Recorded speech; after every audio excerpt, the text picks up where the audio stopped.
partenariat débuté en 2020 avec l'association Hors la rue. Un rapide historique donc, de cette association Hors la rue qui a été créée en France en 2024. Donc, c'est une association qui mène une action auprès des mineurs étrangers en situation d'errance ou de danger en région parisienne. Hors la rue se donne donc des missions pour aller vers ces mineurs les plus marginalisés, les moins demandeurs et les plus éloignés de la prise en charge institutionnelle. Notre subvention en 2025 pour Hors la rue est de 9 000 €. Donc, nos deux intervenants, donc Héloïse Sens. Bonjour Héloïse, merci d'être là, donc chargée de gestion financière à Hors la rue. Et Hakima Bettoui, qui est éducatrice à Hors la rue, avec laquelle nous avons effectué une maraude au mois d'avril. C'était la première maraude avec Romain. Est-ce que vous voulez intervenir On commence les questions. Je voulais juste vous remercier. Bonjour à tous. Je voulais juste déjà remercier évidemment l'association Les Amis des Enfants du Monde pour leur soutien depuis 2020. Et évidemment, merci d'écho à Mesdames Gimio disant de votre invitation en géologie. Voilà, effectivement, un petit mot. Bonjour à tous. Je n'ai pas grand-chose à rajouter. Je vous remercie pour votre accueil, pour votre invitation pour aujourd'hui. Moi, je suis là depuis peu de temps à Hors la rue. Je suis là depuis 4 mois. Le directeur, M. Larmancher, a bien aimé être là. Malheureusement, il n'est pas disponible. Donc, pour ma part, je vais essayer de répondre au mieux. Et si jamais vous avez besoin d'éclaircissements, vous pouvez tout à fait contacter l'association. Voilà. Une décision. On a quel micro, ça va. Alors, c'est présente, misère. Ça rigole pas. Faut être sérieux. Alors, première question. Mais on les a préparées en réalité, hein, évidemment. Donc, voilà. Je réponds comme on peut. Il n'y a pas de souci. Parce que je sens la pauvre stressée, là. Et vraiment, c'est pas le but, hein. Oh là là, on n'est pas, c'est pas ça l'idée, hein. Nous, on est vraiment ravis de vous accueillir. Donc, voilà. Bon, on a déjà beaucoup échangé ensemble. Et voilà, on va reprendre des échanges. Alors, vous avez mené de nombreuses maraudes, hein, même quotidiennes, obligatoires, vous venez de me dire. C'est obligatoire. Parce que je me souvenais que c'était quotidien, mais je ne me souvenais pas que c'était obligatoire. Donc, de nombreuses maraudes quotidiennes obligatoires en 2024. Donc, on l'a dit, hein, dans le nord-est parisien en particulier. Est-ce que vous pouvez nous dire quelques mots sur les situations, tout simplement, que vous rencontrez le plus fréquemment, en particulier peut-être en ce moment? Voilà. Alors, je fais juste un petit recap sur notre travail quotidien.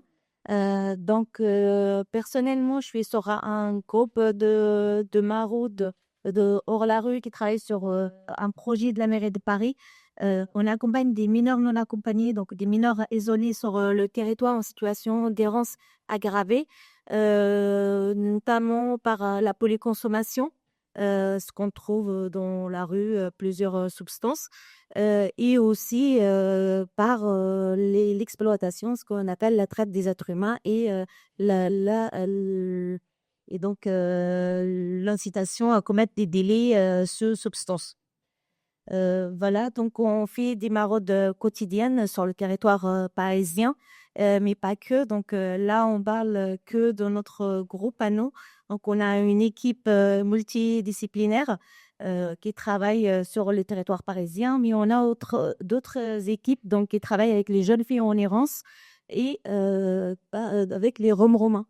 Donc voilà, notre équipe se constitue plus ou moins par plusieurs équipes. Voilà. Et nous allons vers des mineurs qui ne sont pas demandeurs de l'aide, qui sont à la rue et qui sont principalement maghrébins, parce que c'est les plus vulnérables en rue actuellement, qui passent, d'où le fait qu'ils ne demandent pas d'aide. Oui, je voulais juste revenir sur le fait que la maraude est obligatoire. Non, alors, en fait, c'est que Hakima intervient dans le cadre d'un projet avec la ville de Paris, qui s'appelle Projet MNA en errance aggravée.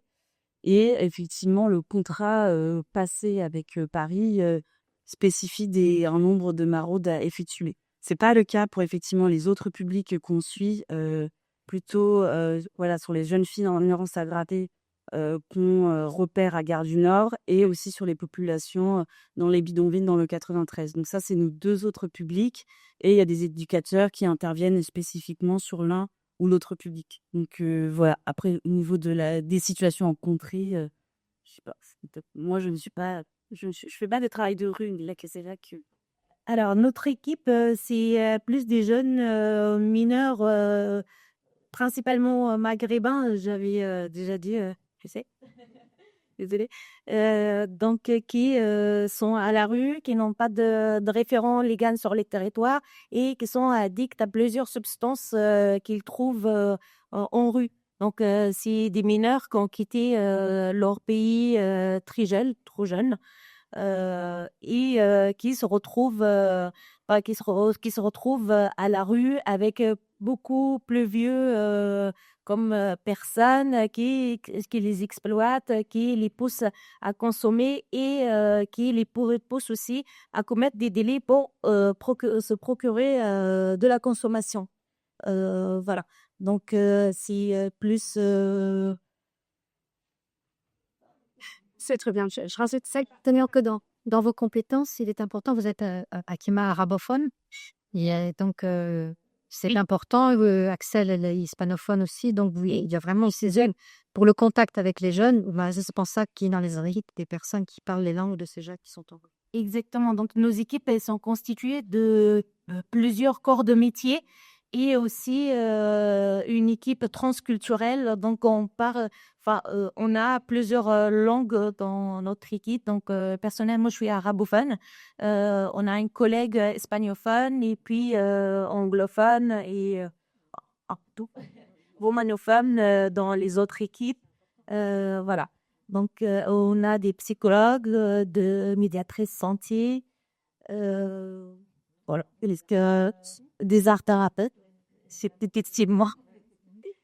Et vous nous disiez, c'est pas qu'il y a peut-être décrire des jeunes, vous parliez d'une précarité vraiment extrême. Enfin, quand on les a vus, ils n'ont rien. Je pense que ça, pour peut-être témoigner, voilà. Dans quel état sont ces jeunes? Alors, généralement, on croise ces jeunes-là en rue. Ils sont très méfiants à la première approche parce que les adultes ne sont pas toujours bienveillants envers ces jeunes-là. Donc, ils ont l'habitude d'être malmenés, hein, ils ont l'habitude d'être violentés en rue. Et donc, et aussi, ils craignent beaucoup la police. Hein. Je sais pas si j'ai le droit. Tout devant le coup. Si, pareil. Du coup, à la première approche, c'est la première question qui se pose, c'est est-ce qu'on n'est pas de la police finalement? Parce que certes, ils commettent beaucoup de délits, mais c'est aussi les victimes de rue. Donc voilà. Donc, voilà, c'est des jeunes qu'on croise assez souvent sales, seureux, qui n'ont pas grand-chose, qui n'ont rien finalement, oui, qui sont dans des états altérés par la consommation. Donc, ils savent même pas où ils se retrouvent. Parfois, ils n'ont même pas la conscience de savoir qui les entoure. Peut-être je pourrais parler de l'emprise via les médicaments qui subissent par des nageurs. Ça, c'est quand même suscité des... Donc, nos maraudes sont situées principalement dans le nord parisien. Ça n'a pas été toujours le cas, mais actuellement, c'est le cas. Bon, ça a commencé un peu vers les lieux touristiques comme le Trocadéro. Je ne sais pas si vous avez tous entendu parler un peu du procès Trocadéro. C'était un lieu de maraude, c'était un lieu qui a été investi par des majeurs vendeurs à la sauvette, donc vendeurs de plusieurs substances, notamment des psychotropes, ce qu'on appelle l'Erika et le Rivotril. Donc l'Erika, c'est la prégabaline et le Rivotril, c'est des benzodiazépines. Pas que, mais voilà, c'est les principaux médicaments vendus en rue. Et les jeunes qu'on croise, c'est principalement addicts à ces produits-là.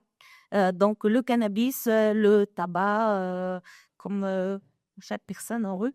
Et ces 2 médicaments-là qui font vraiment des ravages en eux, qui altèrent la conscience. Et c'est- Bon. Voilà. Donc, lors de nos rencontres, généralement, ils sont sous substance, ce qui fait que la communication est très compliquée. Mais on essaye, on réessaye. La première rencontre n'est toujours pas, n'est pas forcément la bonne parce on se fait recaler parfois par ces jeunes par manque de confiance. Mais notre but premier, c'est créer le lien, créer ce lien de confiance et d'essayer de les accompagner au mieux vers un droit commun, vers juste une sécurisation, vers juste un moment de plaisir, un moment de rire. Enfin, oui, généralement, on n'a pas, voilà, on a un échange informel et quelque chose. C'est ça, on n'a pas un grand, enfin, on a des objectifs, mais un sourire reste un objectif. Il y avait une question, non? Alors, c'est sur un mouvement, vous avez mentionné précédemment des objets que vous faisiez en focus sur les des mineurs non accompagnés d'origine maghrébine, notamment parce qu'ils étaient exposés à des risques criminels. Donc, c'était pour savoir si j'avais bien compris qu'en ce qui est d'autres mineurs concernés, par exemple, et des gants, en tout quand même des coups sous leur prix de substance dans un corps. C'est pour savoir si c'était vraiment l'élément différenciant, les faits d'être plus exposés, plus vulnérables à cause de réseaux criminels préexistants, les enrôles et les forces. T'as combien sorti là? Je peux juste les tuer criminels. Juste pour faire... Parce qu'en fait, la spécificité du travail dans la rue, c'est d'aller vers des mineurs isolés qui ne sont pas en demande de protection.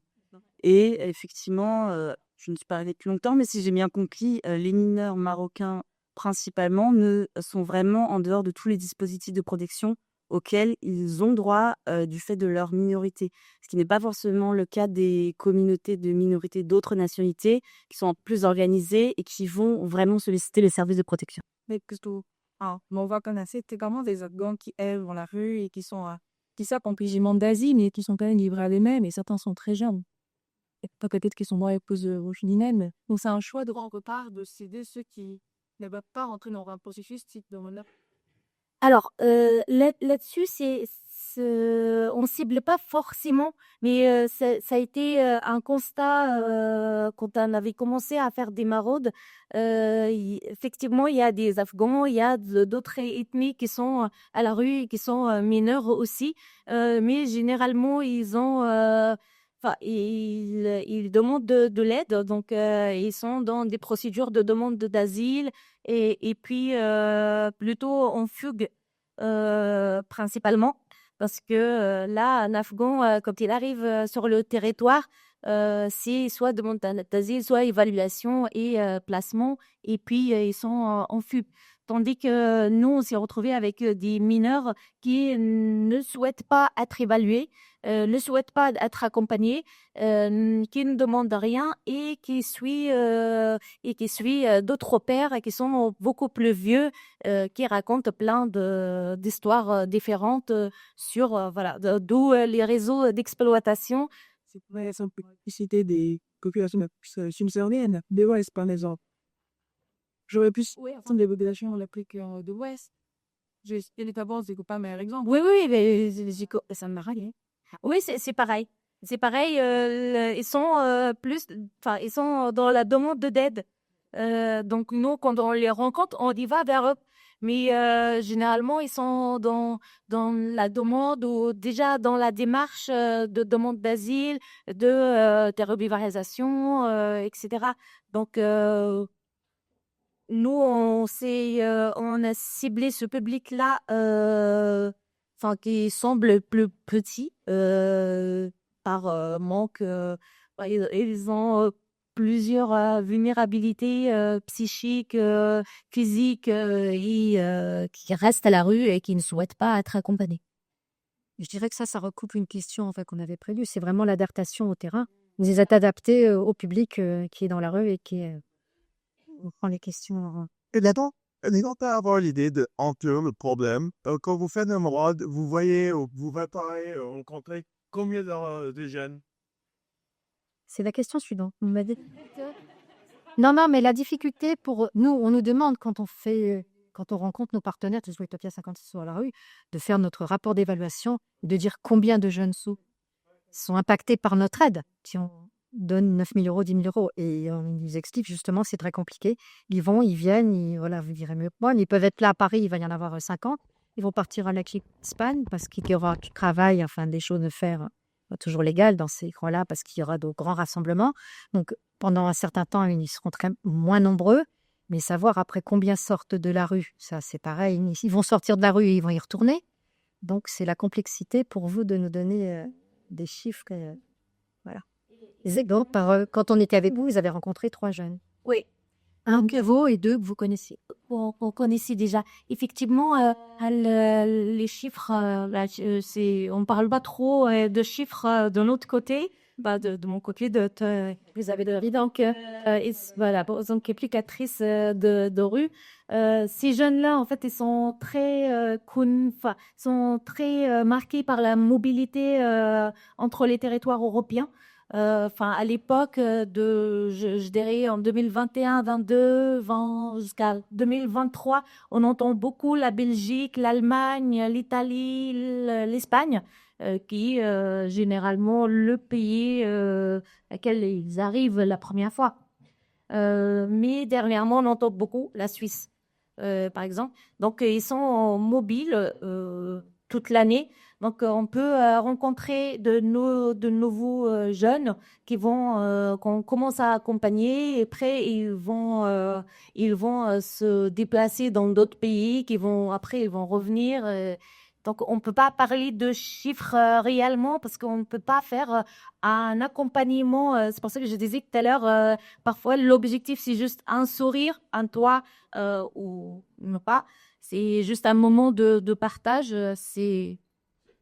Mais c'est pas l'hiver. Vraiment logique de chiffrage, mais c'est juste quand vous sortez, est-ce que vous voyez par exemple des douzaines ou on parle des centaines? Tout dépend des périodes, je dirais. Ouais. Alors, ça dépend des périodes. Franchement, ça fait des années maintenant que tout dépend des périodes vraiment. Donc, en été, il y a une baisse et après, en hiver, il y a des grands retours. Il y a aussi des grands départs.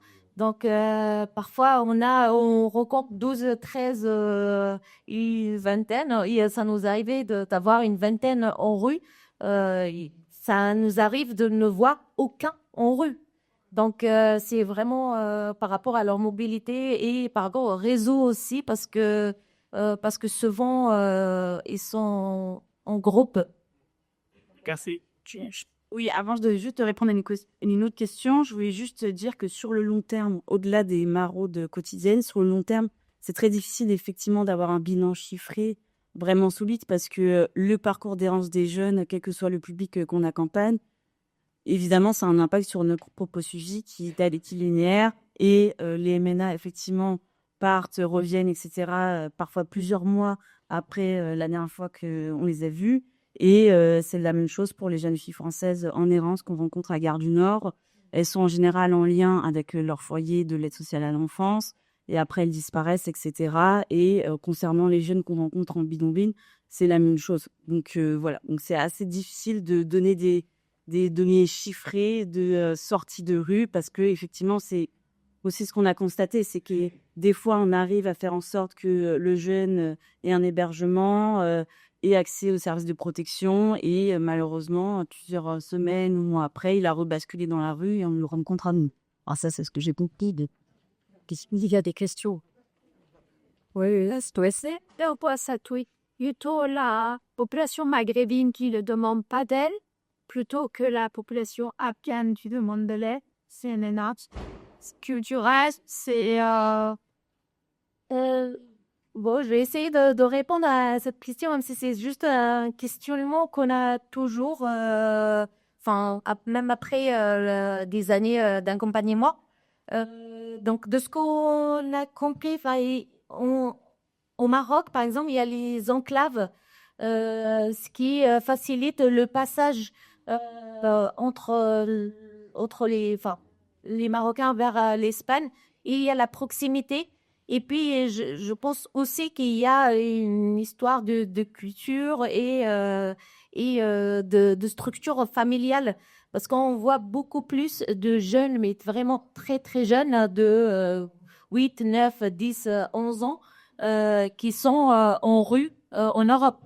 C'était pas ça ma question. Ma question, c'était pourquoi ces Maghrébins de Banfa de l'aide à l'État alors que tous les autres MNA rentrent dans des circuits de demande d'asile et comment cette population maghrébine, elle y rentre pas dans cette filière? Alors, nous, malheureusement, on fait du travail de rue au quotidien. Donc, c'est vrai qu'on n'a pas tous les tenants et les aboutissants de l'immigration marocaine illégale vers la France.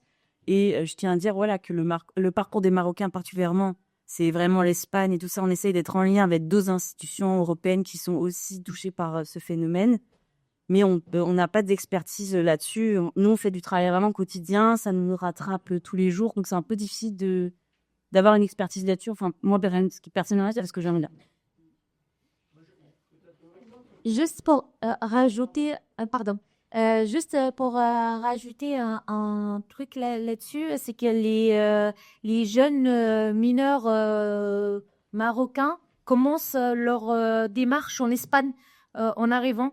Donc, une fois les démarches entamées en Espagne de régularisation, etc., on soupçonne des réseaux qui les envoient ailleurs, mais on n'a aucun. Pour nous, c'est juste des mineurs qui ont besoin d'aide, qui ont besoin de protection sur le territoire français, donc on accompagne, mais on ne va pas plus loin. Je pense qu'il y a plus compétent pour les recherches. Lalia, tu avais une question? Non? Ah, c'était pour eux, d'accord. Béatrice, Béatrice, on me précisait peut-être, c'est répondre à la question, c'est que le Maroc n'est pas un pays en guerre, un pays dans lequel ces jeunes ne sont pas de danger, oui, non, pas de raison, au niveau économique, de sécurité. Donc, ils savent très bien qu'en venant ici, ils n'auront pas de carte de séjour, puisque le pays d'origine n'est pas le lieu. Ils ne les chassent pas, quoi. Après, par rapport à la régularisation, en tant que mineur, ils ont le droit quand même on peut pas dire d'un mineur qu'il ait son papier dans un autre pays, parce que les mineurs sont considérés, les jeunes sont considérés sans papier à partir de 18 ans et 2 mois. Légalement. Donc, avant ça, ça reste des mineurs donc, qui ont le droit de régularisation partout dans le monde. Béatrice, Donc, ils ne demandent pas d'asile spécialement parce que le Maroc est un pays sûr. Béatrice, j'avais une question, mais peut-être vous allez l'évoquer dans la question 2. Vous avez parlé des MNA, vous voyez, qui sont souvent sous empire ou sous emprise de substances. Je voulais savoir si au sein de votre association, vous avez des psychologues, mais est-ce que vous avez des médecins de santé mentale? Est-ce que vous avez des médecins addictologues? Est-ce que vous arrivez, on a bien compris que ça va, ça vient, que le suivi est compliqué, vous allez le dire, je pense, mais est-ce que vous allez DACer ou vous arrivez à approcher ces jeunes, à les orienter quand même vers des médecins de santé mentale ou des addictologues? Alors, souvent, c'est compliqué. Ça dépend de la décision, ça dépend du rapport, justement, de confiance qu'on crée, de lien de confiance qu'on crée avec ces jeunes-là. Mais c'est un objectif de les emmener vers la santé. On a des partenariats avec l'hôpital Robert Debré, notamment avec l'unité d'addictologie Charonne. Donc, on a des partenariats avec le docteur Perret, le docteur Picard, qui nous facilitent pas mal quand même l'accès en cas d'adhésion, en cas de besoin et en cas de demande aussi, parce qu'on ne peut pas obliger un jeune de se soigner. Notamment sur le public conçu de jeunes filles en errance. On travaille depuis septembre 2024 avec un médecin addictologue, qui est dans sa section d'addiction France. Et lui nous accompagne en tournée tous les lundis. Donc voilà, effectivement, comme disait Akima, on essaie vraiment de créer des ponts. On essaye d'enrichir les partenariats avec les différentes structures qui peuvent accueillir nos différents publics. Voilà. Je crois que par vos questions, vous avez répondu à la deuxième question. Donc, lors de nos rencontres, on a déjà abordé. Et là, maintenant, on va parler d'un témoignage. Donc, pour l'anecdote, cette photo, nous avions choisi avec Sylvie, donc il nous a été scénée par la rue, pour... Micro, gros. Oui, donc cette photo, nous l'avions choisie avec Sylvie pour la première page de la lettre au parrain donateur 2024 du secteur France. Et quand nous avons fait la maraude avec Akima et puis Axel et sa collègue, nous lui avons remis la lettre au parrain donateur. Et quand elle a vu cette photo, elle dit « Mais ce jeune a un parcours étonnant, voilà. » Donc, ça reste un moment fort, hein, vous avez dit, voilà. Et là, vous allez nous en parler, nous expliquer un peu le parcours de ce jeune que vous avez, quand vous l'avez rencontré, qui était dans un état... ouais. Alors, cette photo est pleine d'émotions. Hein, là, vous ne le ressentez pas. Aussi, un peu. Donc, c'est un jeune qu'on a rencontré sur le territoire parisien. À la base, c'était à Trocadéro, à l'époque où il y avait beaucoup de vendeurs à la sauvette, beaucoup de délits commis à Trocadéro avant que le procès soit et l'enquête commence. Donc, c'était un jeune qui ne demandait pas d'aide. C'était un jeune très fouillant et c'était très difficile d'accès pour nous. Donc, on l'approchait très difficilement parce qu'il était tout le temps entouré d'adultes malveillants. C'est ce qui nous a montré, de toute façon, le procès Trocadéro. Voilà, donc c'était un jeune tout petit qui était sous consommation en permanence, qui était dans des états catastrophiques par terre. Il dormait sur des grilles d'aération malgré tous nos efforts pour l'approcher, pour l'accompagner, pour l'emmener vers une mise à l'abri, vers une protection. Il refusait pas de lui-même, mais on était très souvent surveillés par les adultes qui l'envoyaient au charbon en lui donnant des médicaments. Donc voilà, ce jeune, on a réussi donc à l'accrocher en 2022 après l'arrestation de plusieurs auteurs, enfin de plusieurs personnes jugées pour la traite des êtres humains. Dans le procès Trocadéro. Donc, ça nous a permis de l'approcher, de créer un lien de confiance. Donc, on a tenté plusieurs placements.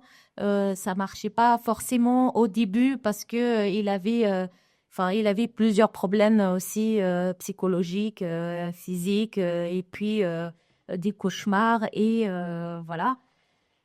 Et petit à petit, on a réussi à le stabiliser dans un placement grâce à plusieurs acteurs. Donc, dans l'ASE, à ce moment-là, il y a eu un changement d'éducateur à l'ASE de Paris qui suivit son dossier, qui a permis de créer un lien qui n'y était pas avant. Et aussi avec son éducateur de la PJJ, etc. Il y avait une administratrice ad hoc, il y avait l'avocate. Donc, il y avait plusieurs acteurs autour de lui qui étaient investis dans cet accompagnement-là. Petit à petit, il a réussi donc à se stabiliser dans une mise à l'abri, ce qui nous a permis de l'accompagner vers le soin, donc vers Dr Perret, à l'unité addictologique de Robert Debré.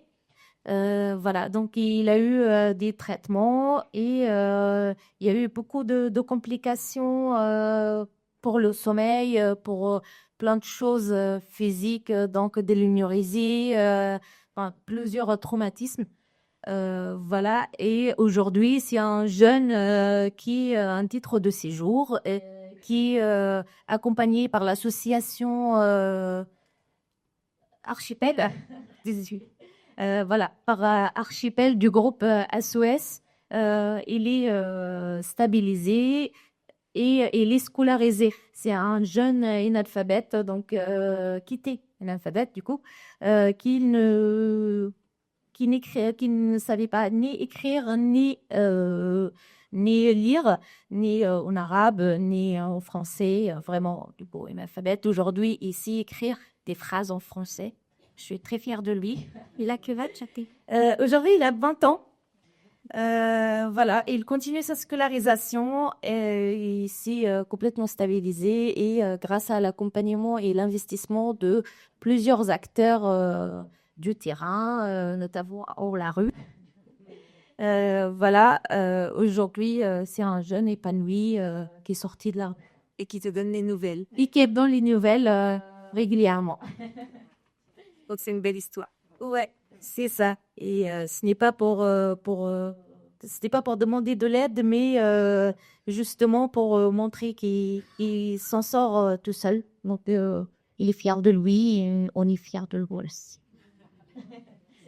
Et les belles histoires, il y en a besoin parce que vous faites un métier difficile quand même. Peut-être vous pouvez nous parler un peu de tes difficultés en tant qu'éducatrice de rue et Enfin, avant d'être éducatrice, on est des humains et il y a enfin, donc il y a toujours enfin, c'est des jeunes quand même qui semblent de loin pour des gens qui ne connaissent pas, qui semblent violents, qui semblent Il est délinquant. délinquants, voilà. Hein.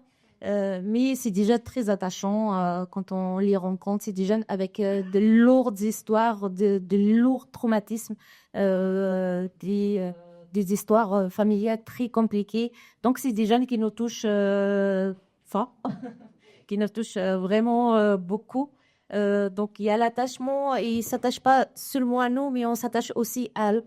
C'est vrai que c'est très compliqué quand il y a des retours, des rechutes. C'est très compliqué tous les jours. Mais donc, enfin, hors la rue, il y a des dispositifs. Il y a des dispositifs d'accompagnement qui ont été mis en place comme le GAP, donc le groupe d'analyse de pratique et des supervisions pour les salariés, ce qui nous permet un peu de s'échanger sur nos pratiques, mais aussi sur nos sentiments et sur nos frustrations de tous les jours.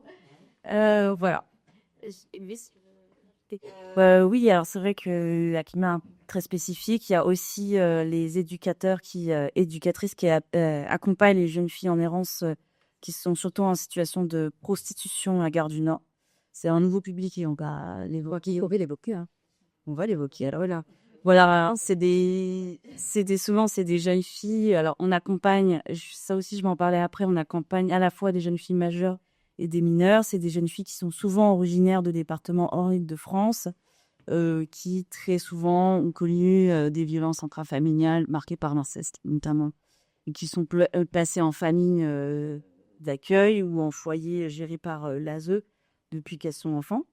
Et donc, effectivement, on a repéré ce public avant qui essayait d'adopter une stratégie de mimétisme des MNA. Justement, au début, quand on les a repérés en 2019, elles accompagnaient plutôt les MNA et essayaient de s'intégrer à ce groupe. Et peu à peu, c'est devenu un groupe à part. Et maintenant, on les repère de manière... on les repère à Gare du Nord, en dehors des pubs de MNA.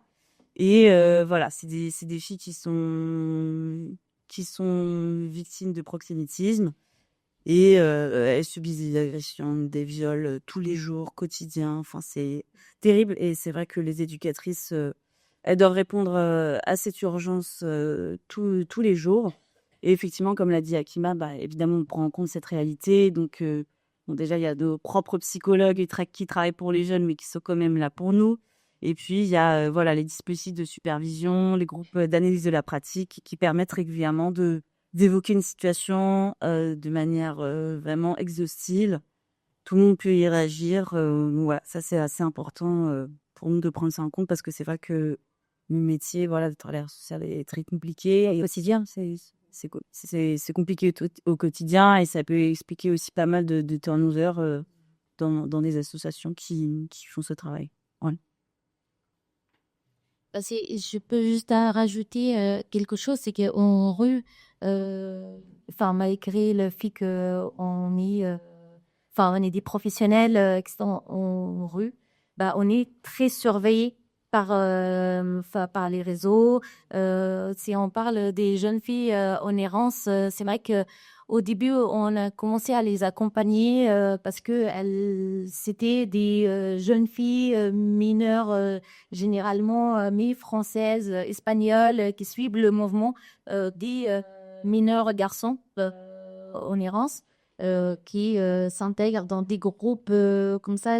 On voyait clairement le fait qu'elles essayent d'intégrer par la langue, par le comportement, parce que c'était des Françaises avec des parents présents sur le territoire, mais qui se disent amena en errance, donc qui se disent à la rue. Après, on découvrait que c'est pas vrai parce qu'on rencontre aussi les parents, généralement c'est la mère. Voilà, c'est plus. Et dernièrement, donc, on a plus de jeunes filles qui sont victimes de proxénétisme, qui sont surveillées en permanence. Il y a eu plusieurs signalements donc, sur la gare de Gare du Nord, sur le pari de la gare du Nord. Il y a plusieurs personnes qui sont là quotidiennement, qui surveillent ces jeunes-là.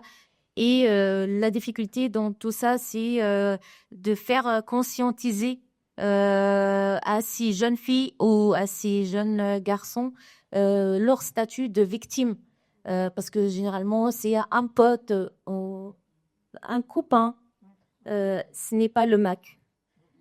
Donc, c'est toute la difficulté dans notre travail, essayer de les faire conscientiser leur statut de victime au quotidien de ces personnes-là malveillantes.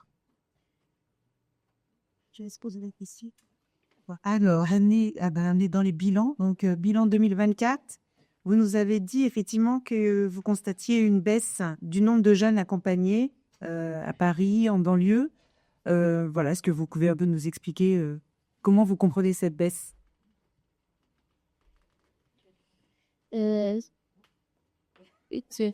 Non, alors c'est vrai que concernant la MNA, Akima saura mieux expliquer que moi. Enfin, ce qui est vrai, c'est on peut pas dire de raison. On n'a pas de raison précise. On n'a que des hypothèses qui sont parfois confirmées par d'autres partenaires, par des partenaires institutionnels.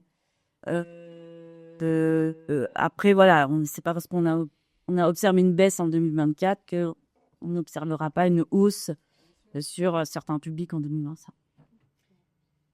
Oui, alors en 2024, il y a eu plusieurs événements du coup marquants, notamment le procès Trocadéro en janvier 2024. Comme on sait tous, tout le monde se passe un peu le message. Donc, il y a eu le territoire de Trocadéro qui a été déserté, en plus des préparations des JO, où il y a eu un grand dispositif de policiers qui a été mis en place, donc sur plusieurs territoires, même sur tout le territoire. Donc, il y a eu des localisations des lieux d'errance et le fait qu'il y a eu plusieurs interpellations, plusieurs contrôles. On voyait vraiment le contrôle, mais tous les jours, plusieurs fois par jour et partout. C'était clairement un état policier pour la région parisienne. Excusez-moi pour le terme. Voilà, donc ce qui a poussé plusieurs jeunes à partir ailleurs, à chercher un endroit loin de la région parisienne. Donc les JO, voilà, c'était une des causes. Oui, alors c'est vrai qu'il y avait aussi la question du réchauffement entre le Maroc et la France concernant la question migratoire qui est un petit peu... Voilà, c'est un petit peu un levier qui utilise le Maroc en fonction des relations avec le Maroc. Donc, le réchauffement a pu aussi impacter le fait qu'il y avait beaucoup plus de contrôle des flux migratoires, des migrants qui sortent tout du Maroc. Ça a été confirmé pour le coup par des institutions en Espagne avec lesquelles on est en lien. Voilà. Donc, et vous nous avez dit aussi que la disparition de certains bidonvilles emblématiques, je sais, c'est pas de votre fait, c'est oui, un mémo des Alors, c'est vrai que on travaille aussi du coup avec les jeunes qui habitent dans les bidonvilles, essentiellement en Seine-Saint-Denis. Et c'est vrai que 2024, c'est une année où vraiment il y a eu beaucoup d'expulsions, et beaucoup d'évacuations de bidonvilles, voilà, par la police. Et c'est vrai que de fait, à cause de ça, du fait de ça, il y a beaucoup de jeunes avec lesquels on travaillait, les jeunes qu'on suivait, qu'on n'a plus rencontrés. Alors après, depuis quelques semaines, on travaille de nouveau avec ce public sur d'autres secteurs, plutôt par exemple à Montmartre avec des jeunes filles qui font l'arnaque à la pétition.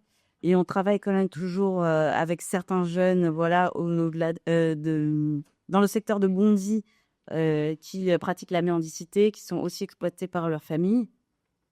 Oui, alors je vais devenir à l'affaire du Bélé. Alors, c'est une affaire assez complexe, oui, qui concerne le bidonville d'Aulnay-sous-Bois. Donc, je vais essayer de vous la restituer, mais c'est assez flou. Alors, en fait, ça a commencé l'évacuation du... excusez-moi, je vais plus clair. Il y a eu ce contexte d'évacuation des bidonvilles dans 93, de manière générale, qui est un frein au suivi un petit peu linéaire des jeunes vivant en bidonville. Et effectivement, il y a aussi une intervention policière qui s'est produite à la suite d'un signalement qu'on a fait en 2024. Donc, il y a ces deux phénomènes qui peuvent expliquer la baisse de notre travail avec les jeunes vivant en bidonville. Alors, en fait, c'est une fille que les éducateurs ont rencontrée qui avait un bébé. Oui. Qui avait un bébé. Et on s'est rendu compte, après plusieurs maraudes, qu'en fait, elle était exploitée par sa belle famille pour mendier. Elle avait été mariée de force à 13 ou 14 ans. Elle se faisait battre à la fois par son beau-père et son mari. Et en fait, tout ça, c'est dans une logique de dot où, en gros, elle doit rembourser la dot que la belle famille a payée à sa propre famille. Donc, du coup, il l'oblige à mendier. Et donc, tout ça, ça a donné lieu à un signalement de la part des équipes de Hors-la-Rue. Donc, c'est vrai que ça pose aussi la question de notre ambivalence. Quelle doit être notre position? Parce que, évidemment, suite à ça, nous, on a été très, très mal reçus par les familles. On est vécu un peu comme la police, vous êtes comme la police, et puis comme on essaie de un peu casser leur système d'exploitation. Donc, Le bébé a été placé. Le bébé a été placé, la jeune fille, elle est retournée en Roumanie. J'avoue, j'ai un peu du mal à... Enfin, si toi, tu connais plus. Alors, suite au signalement au parquet de 93 de cette situation-là et que ma collègue nous a un peu expliqué, donc il y a eu une intervention policière avec Hors-la-Rue aussi pour extraire le bébé de ce bidonville-là. Donc pour le mettre en sécurité, ainsi que la mère du bébé.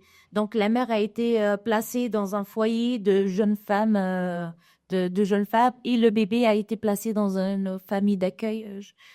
C'est une réponse. Voilà. Donc à partir du moment où il y a la police qui est intervenue, où il y a l'extraction de ce bébé-là et sa mise en sécurité. Les familles étaient très remontées parce que ils ne pouvaient plus utiliser ce bébé-là pour des fins de situationnement décidé. Voilà. Donc il y a eu une pause d'accompagnement. Enfin, il y a eu une période de mise à l'écart de l'accompagnement de ce public-là. Pour des fins sécuritaires. C'est vrai que comme je le disais, c'est que cette affaire a révélé une position ambivalente. C'est-à-dire que ça a donné lieu au fait qu'il y ait une méfiance absolument incroyable de la part de ce public à notre égard. On était un peu associés à la police, etc. Et en même temps, évidemment, on ne peut pas, nous, on nous prend des situations d'exploitation et en danger. Voilà, un bébé en danger, etc. Donc ça pose vraiment... une question vraiment au quotidien pour nous, qu'est-ce qu'on doit faire de ce genre de situation quand on en est témoin. Et on essaye vraiment de créer des liens avec les institutions parce qu'ils ne sont pas forcément faits de la manière je peux accéder à ces jeunes publics, etc. Et donc, ce qu'on essaie vraiment de faire, c'est de faire en sorte que les institutions, c'est pour ça qu'on fait aussi beaucoup de plaidoyer. On a tout un travail de plaidoyer auprès des institutions, des travails de sensibilisation, que ce soit au niveau des associations, voilà, de collectifs, des hôpitaux et voilà, des différents services de ministère qui nous financent par ailleurs. Et pour qu'il y ait une façon de travailler qui change de leur part, à ce qui nous permettrait d'être moins face à ces dilemmes au quotidien. Ouais. Mais c'est vrai que c'est assez compliqué et comme je le disais, on continue malgré tout de travailler avec certains jeunes qui vivent en bidonville. Et voilà, récemment, après c'est nouveau, on a commencé à travailler voilà, avec des jeunes filles, pour le coup plutôt à basse situation de prostitution. Oui, alors, en situation de prostitution, mais aussi des jeunes filles roms qui sont, elles, pour le coup, à Montmartre. Ce que vous disiez, ce qui avait été compliqué, c'est de l'intervention de la police dans ces bidonvilles, qu'elle était assez violente. Pas violente et pas coordonnée en plus. Ils sont arrivés. Ce que tu dis, on a attention de nous expliquer ça avec que là, c'était. Alors, oui, alors effectivement, à partir qu'on a fait Usinamant, nous, on n'a plus la main sur rien du tout. Et ce qui fait que, de fait, on est associé à cette intervention. Est-ce que vous collaborez souvent avec Aïda Boli? Vas-y, nous avons. Alors, on est un peu obligé, hein. Ah oui, c'est signalé, c'était toi. Ouais, c'est très compliqué de faire notre travail sans la police, mais en même temps, l'intervention de la police, c'est je fais les mal vus dans nos lieux de travail, parce que, on dort du fait que la police peut intervenir pour protéger un jeune ou un bébé dans ce cas-là. La police aussi, c'est les personnes qui les violentent lors des gardes à vue. C'est les personnes qui se cachent des caméras pour les frapper. Donc, on fait des signalements aussi contre les violences policières. Et on fait des signalements à la police pour des situations de danger. Donc, très compliqué. On est entre les deux chaises. Enfin, que quand on était allés en maraude ensemble, tu as reçu un appel d'un jeune qui nous a expliqué qu'il avait été violenté et qu'il faisait des cauchemars. Tu peux peut-être témoigner. Ouais, exactement. On a accompagné toujours du coup un jeune qui a fui un réseau de vente de stupéfiants à Marseille et qui est atterri à Paris, donc qui est resté longtemps en rue. Du fait qu'il a une prise en charge à Marseille, les départements de Paris ne pouvaient pas le mettre en sécurité, parce qu'on lui demandait de retourner à Marseille. Et Marseille, où ils se sont en danger, donc il ne veut pas y retourner. Donc il est resté 3 ou 4 mois, je crois 4 mois à dormir dans un parking à Belleville. Et à essayer de vendre des paquets de cigarettes pour les majeurs pour se nourrir, pour juste survivre. Donc, ce jeune-là a subi une agression policière. C'est donc 4 policiers qui l'ont mis à l'intérieur d'un immeuble pour juste le frapper sans aucune déclaration de garde à vue, sans aucun motif. Voilà. Donc, c'est un jeune, on avait un rendez-vous avec lui le lendemain. Et on voit dans son état, effectivement, on a priorisé de l'accompagner à l'hôpital. Donc, l'hôpital a fait aussi un signalement pour des violences policières. Mais ce jeune s'est fait tabasser juste pour se faire tabasser. Donc, il y a eu une enquête qui a été ouverte, qui est en cours. Donc, on ne connaît pas la suite, mais voilà, vous pouvez aussi deviner un peu la suite, Isma. J'imagine rien. Ouais. On va passer au. Est-ce qu'il y a des questions? Oui, tu peux me traitement. Ta question? Et les perspectives 2025, donc vous avez en cours d'élaboration de vos projets associatifs. Alors effectivement, le projet associatif est en ressources, je n'irai pas jusque-là. Mais bon, il n'est pas définitif, donc je ne peux pas je suis pas vraiment à l'œuvre sur ces sujets, mais effectivement, les principes fondateurs, voilà, repérer, accompagner des mineurs en danger qui ne sont pas en demande de protection. Ça, c'est quand même la spécificité du travail dans la rue qui est assez unique, je crois, dans le secteur associatif, en tout cas sur Paris et en Seine-Saint-Denis. Et voilà, et avec cette approche d'aller vers, donc c'est-à-dire que même quand on voit que voilà le jeune est un peu réfractaire, on essaye d'aller vers lui en plusieurs fois à tâtons, comme ça.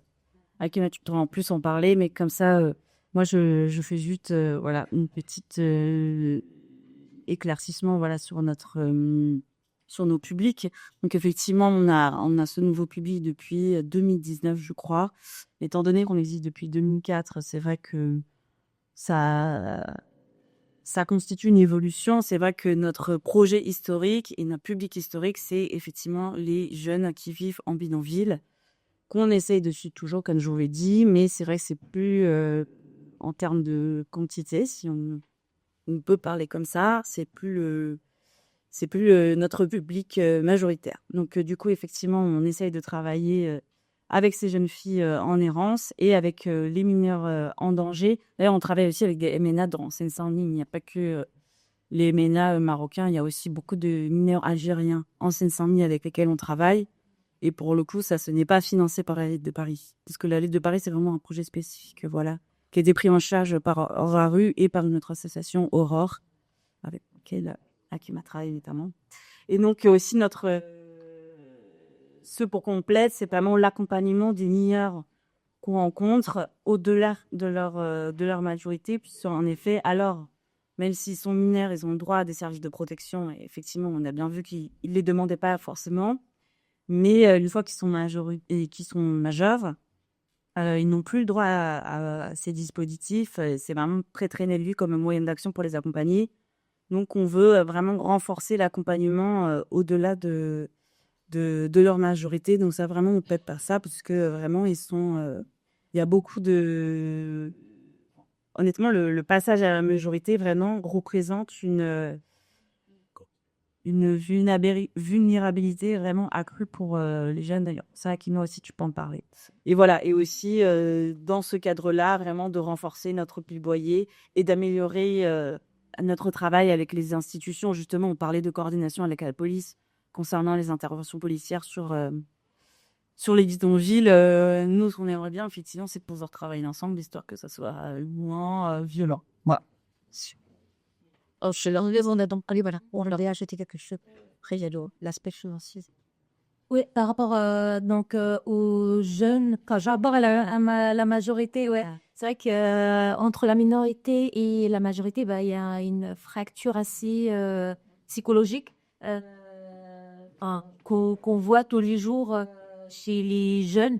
Il y en a beaucoup. Le fait de ne pas avoir beaucoup de dispositifs qui accompagnent des jeunes majeurs et très peu de contrats jeunes majeurs accordés par le département. Oui, alors c'est vrai que en plus moi je suis arrivée en janvier, donc compliqué. Janvier 2025, effectivement, le fait tout ce qui a eu lieu sur le vote du budget.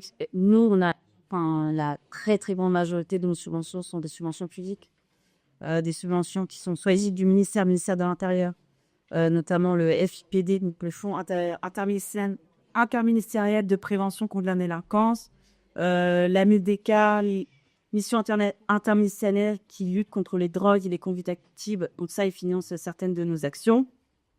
Donc voilà, tout ça, c'est des subventions qui représentent moins 150 000 euros, ces deux fonds.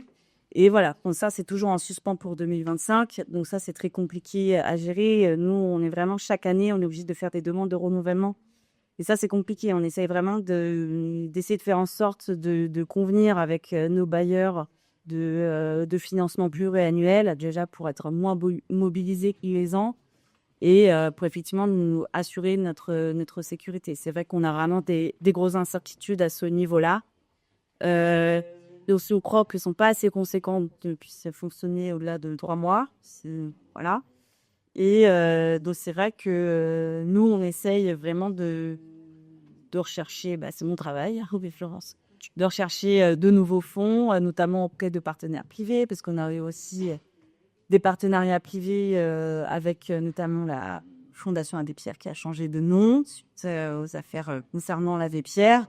Eux-mêmes ont connu une importante baisse de leurs moyens, ce qui était que leur soutien a largement été réduit en 2025. Donc, c'est vrai qu'on est vraiment dans l'incertitude. Et donc, voilà, après, on ne sait jamais. Vraiment, on est dans l'incertitude.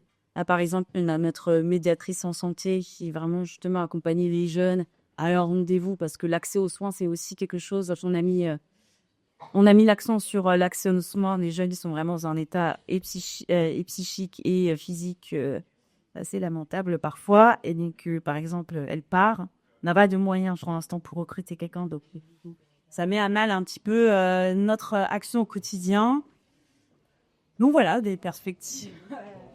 Et le niveau de votre budget, en gros, même s'il n'est pas fini, c'était encore 2025, ça je C'est à peu près tout le temps la même chose. On a un probeur à 1 500 000 euros. D'accord.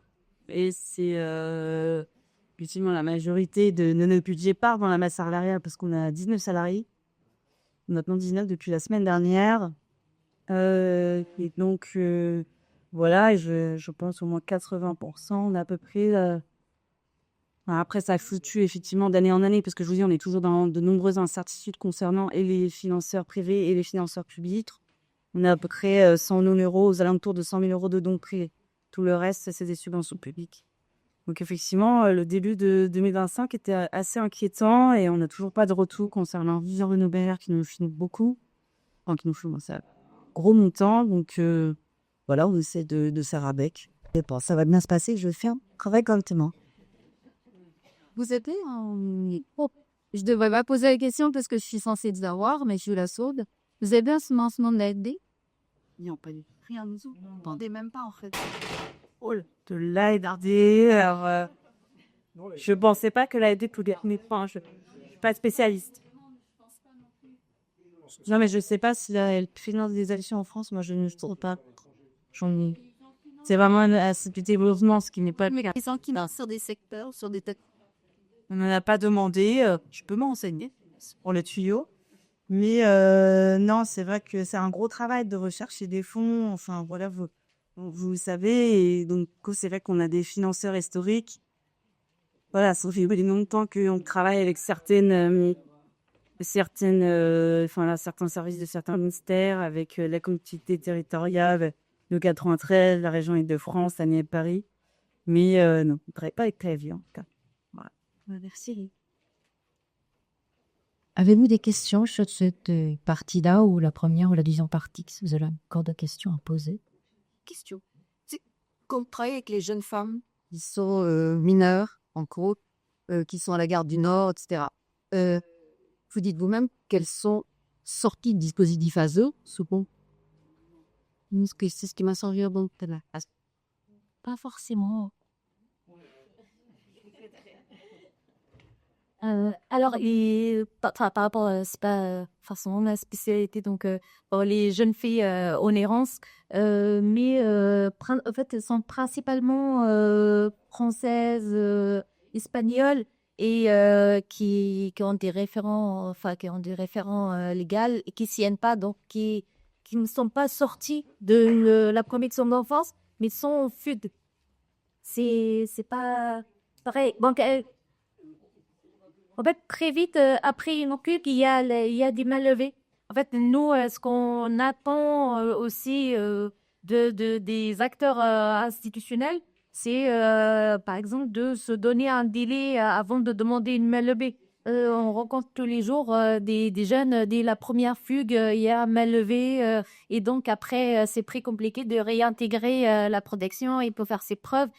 Ce qui n'est pas facile pour ce public-là, étant donné qu'elles sont en rue, qu'elles sont sous l'emprise de leur MAC, sous l'emprise de leur soi-disant potes, parce que elles les voient pas comme telles, comme un exploiteur, ils voient des potes qui leur donnent à fumer, qui leur donnent de la substance.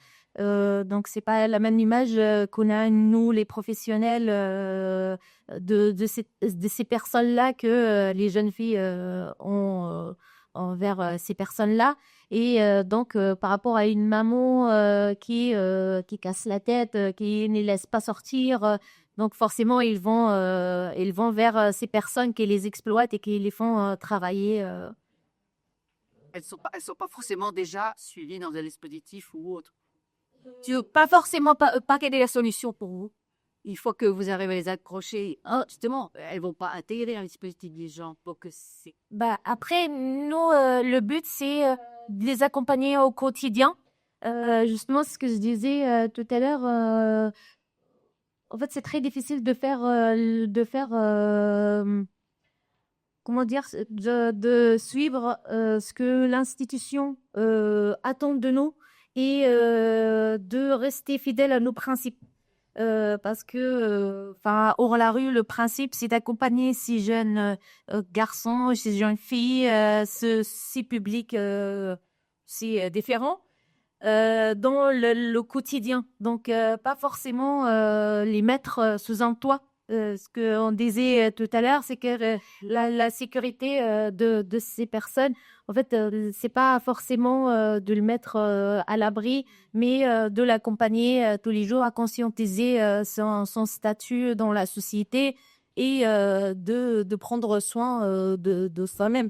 Donc, notre but à nous, c'est de les accompagner tous les jours, avoir des moments de répit, avoir des moments de se sentir humain. Parce que très souvent, ils sont déshumanisés dans la rue.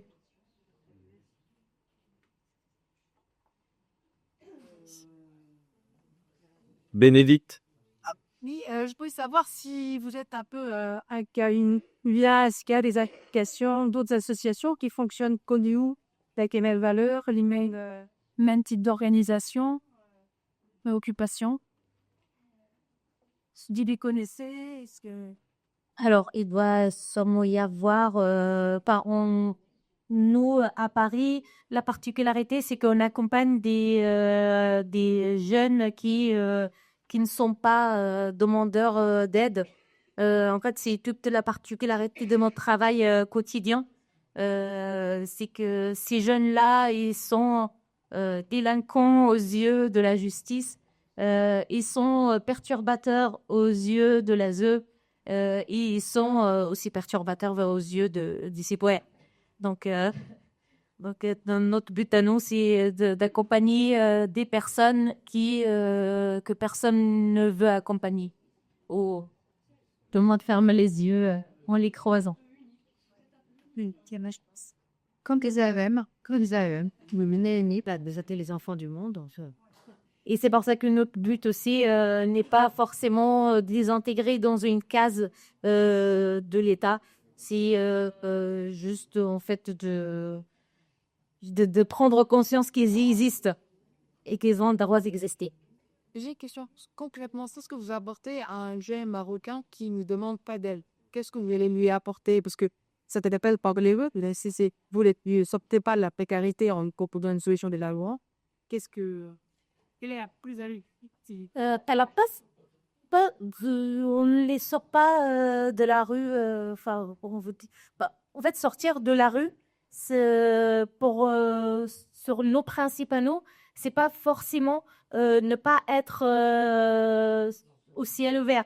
C'est pas forcément d'avoir un toit et 4 murs. Pour nous, c'est sortir de la rue aussi, c'est d'avoir un objectif autre. Hein. Peut-être que son objectif, c'est d'aller voyager. Peut-être son objectif autre. Donc, notre but à nous, c'est de leur permettre ces moments-là de répit au final, où ils rencontrent des gens bienveillants qui font penser à eux-mêmes.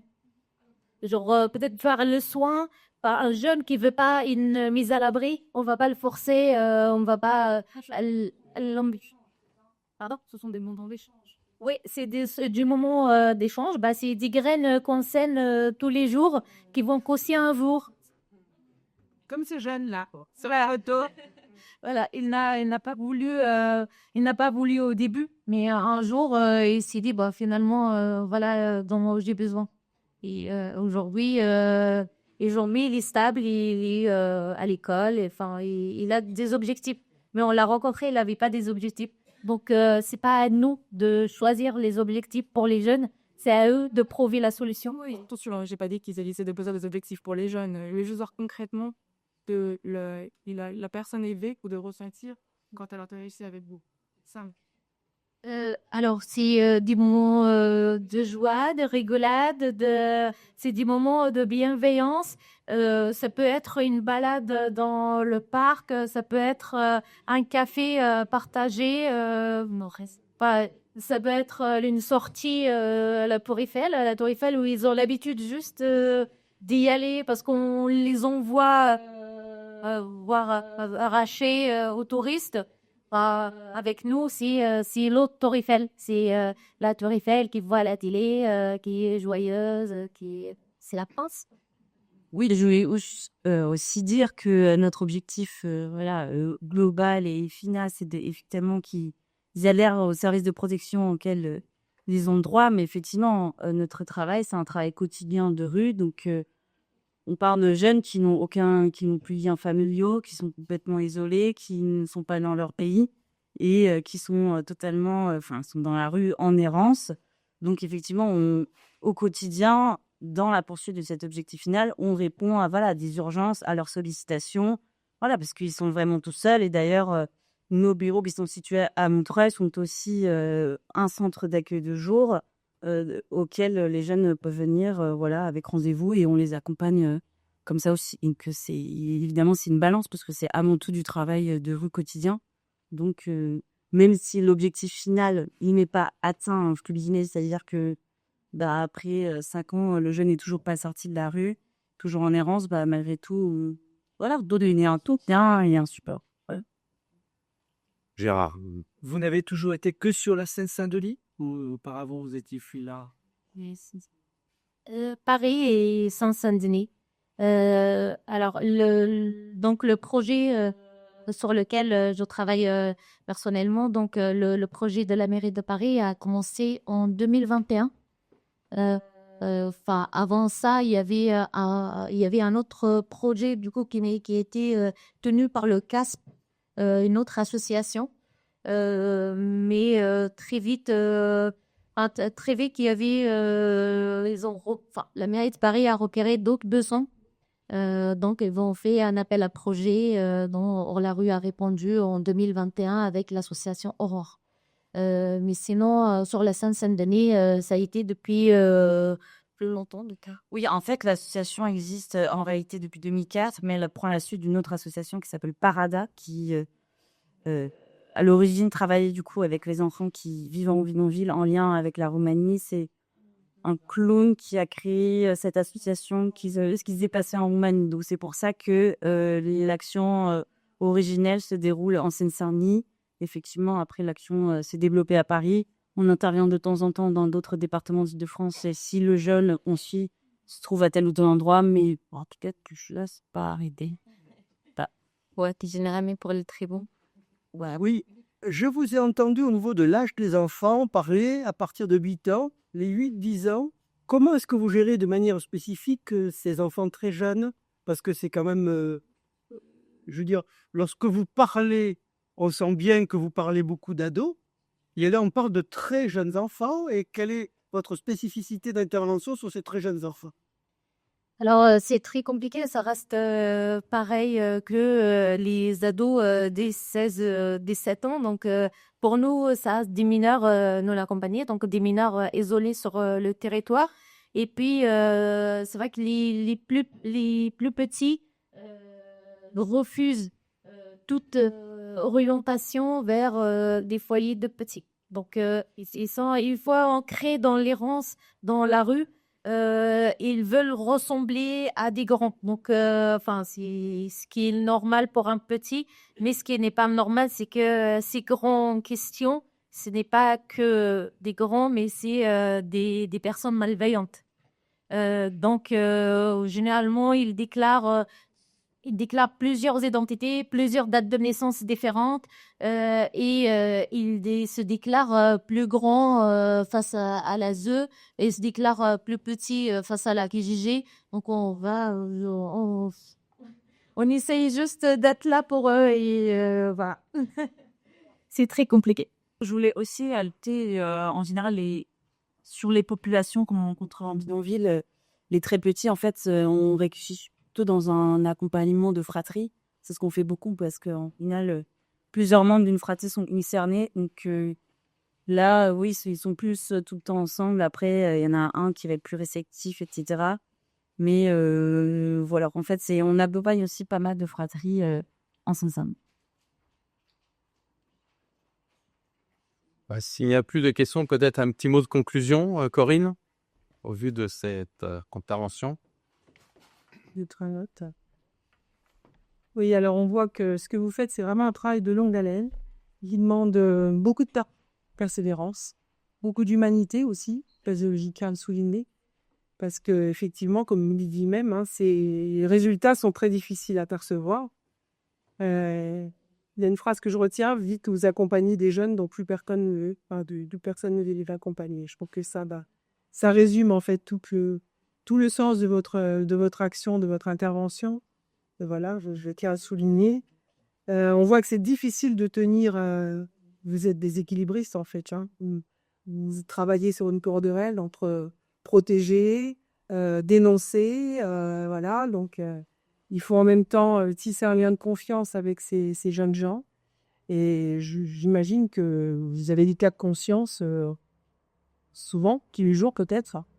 Alors, voilà, ça doit être quand même très difficile. Ce que je voulais dire, voilà, c'est surtout que quand vous avez parlé de supervision, je trouve que c'est essentiel. Parce qu'on sait que ces jeunes ont besoin c'est très long pour tisser une relation de confiance. Et s'il y a du turnover, ça ne peut pas fonctionner. Et pour qu'il n'y ait pas de turnover, on sait qu'il faut fidéliser les équipes et il faut les former.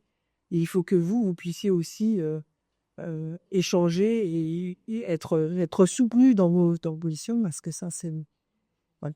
Je pense que c'est vraiment un travail difficile. Et en tout cas, merci infiniment pour ces échanges. J'ai pris des traits éclairants et qui nous permettent, même si on connaît vos actions, l'équipe France nous en a déjà restitué beaucoup du contenu. Mais là, c'est beaucoup plus concret et ça permet de vraiment percevoir le profil de ces jeunes. Moi, je n'avais pas conscience du profil vraiment de ces gens et puis du travail que vous faites. Donc, on est super heureux de soutenir et il faut s'abonner. Merci.